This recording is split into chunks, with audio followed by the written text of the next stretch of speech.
Let's say a house down the street sells. Why does that matter to a property owner on that street? Well, it's going to be part of the market data that's used to value your property next year, ultimately. One sale ultimately doesn't make a market, but it'll contribute to it. So the appraisal district, when they go to appraise your property for the following year, when they're going to appraise the whole neighborhood, they're going to take all of the market data that has occurred within the last relevant time period, usually 18 months or so, and they're going to basically derive a value for every property in the neighborhood from all of the market data. They're going to try to exclude usually the low end and the high end, the outliers from kind of the main body of data.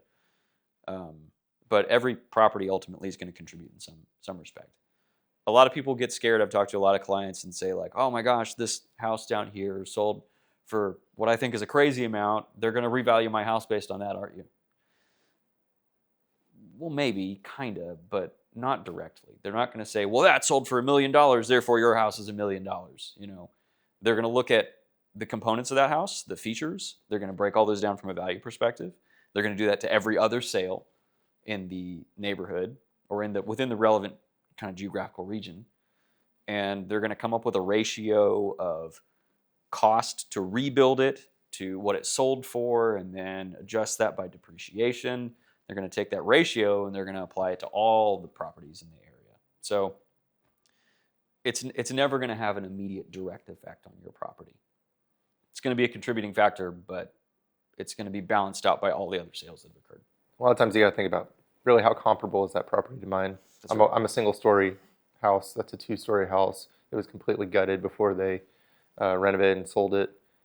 How is that comparable to yours? That's the question at hand. And you don't need to necessarily freak out just because there was a high sale on your same street. That's right. And most counties, when they go through all of that market data, they're going to go through and qualify things as, oh, well, this was remodeled prior to the sale. It's in better condition than we previously thought it was in.